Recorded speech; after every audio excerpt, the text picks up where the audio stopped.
Les AGV connectés ou véhicules à guidage automatique connectés pour optimiser leur disponibilité en usine avec la solution Oracle IoT Asset Monitoring.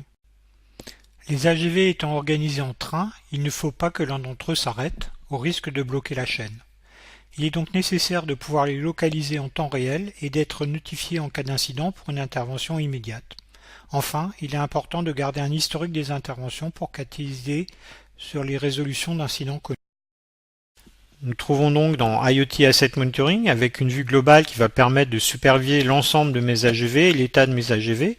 Là, on voit qu'on a 29 AGV sur notre cheminement. On va pouvoir visualiser les différentes zones de clôture virtuelle.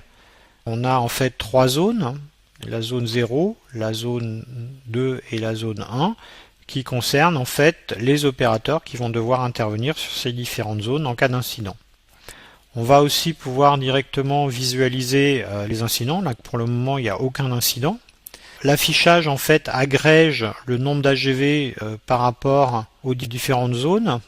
Et évidemment, si on zoome sur une zone particulière, on va pouvoir avoir une vision beaucoup plus détaillée des AGV par rapport à la zone qui nous intéresse et de pouvoir voir le détail de la zone avec les différents AGV. Associé à la solution, on va disposer aussi de ce qu'on appelle un simulateur qui va nous permettre de mettre au point la circularisation des AGV et la détection des erreurs. Donc là, on est sur l'AGV qui est numéroté 1291. On a un certain nombre d'informations de base sur les tags qui sont lus, la tension, etc. Et on va donc pouvoir générer un incident et voir ce qui se passe au moment où on va générer un incident. On va par exemple générer un point inattendu comme incident. Si on revient à notre supervision globale, on va notifier qu'il y a un incident qui a été ouvert et donc on va pouvoir visualiser l'endroit où se trouve l'AGV qui a subi cet incident. C'est notre AGV 1291 donc, qui a un nouvel incident. Donc on retrouve un certain nombre d'informations sur là où il se trouve, qu'est-ce qu'il est en train de faire, et sur éventuellement la tension, et puis des informations globales sur notre AGV, mais surtout les incidents. Alors on va trouver les incidents qui ont été traités, mais surtout aussi le nouvel incident qui a eu lieu à 7h27. Donc ça c'est la vision qu'on a de façon globale au niveau de la supervision.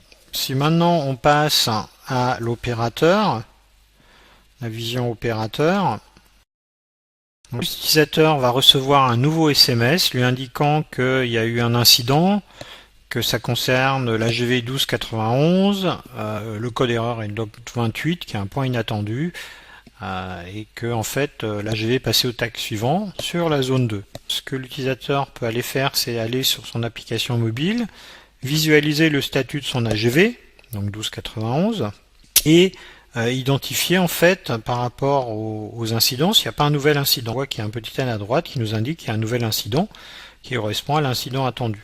Donc le nouvel incident, incident de niveau élevé, donc on peut changer éventuellement la priorité, et puis on va surtout ouvrir l'incident pour dire qu'on est allé se charger de traiter cet incident.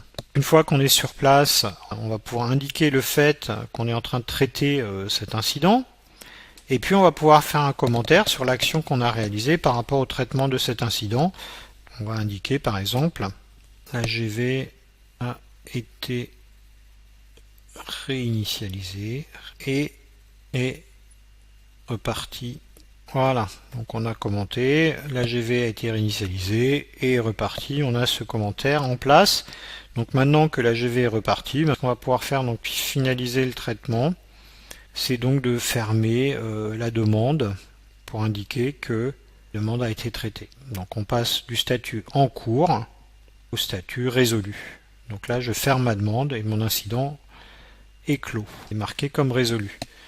Je reviens sur mon élément de monitoring, que je rafraîchis l'écran, on voit que l'incident courant a été fermé et qu'il n'y a plus d'incident sur cet AGV. Alors on va utiliser une des fonctionnalités de la solution pour aller chercher notre AGV. Donc on va chercher l'AGV 1291. Voilà, et on va voir que donc, il n'y a plus d'incident ouvert. Il est toujours fonctionnel, il n'a plus d'incident ouvert.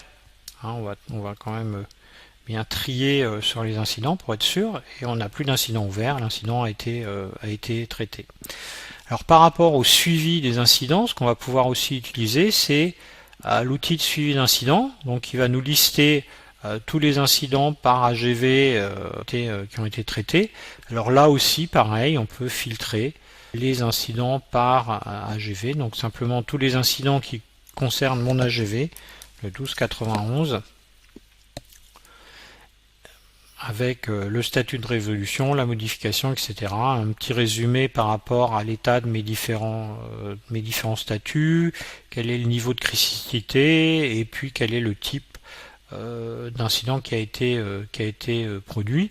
Alors évidemment, on peut l'imprimer, et puis on peut aussi l'exporter, le temps qu'il génère mon rapport, et l'exporter ici au format Excel, qui permet de le visualiser sous Excel et de pouvoir ensuite le traiter.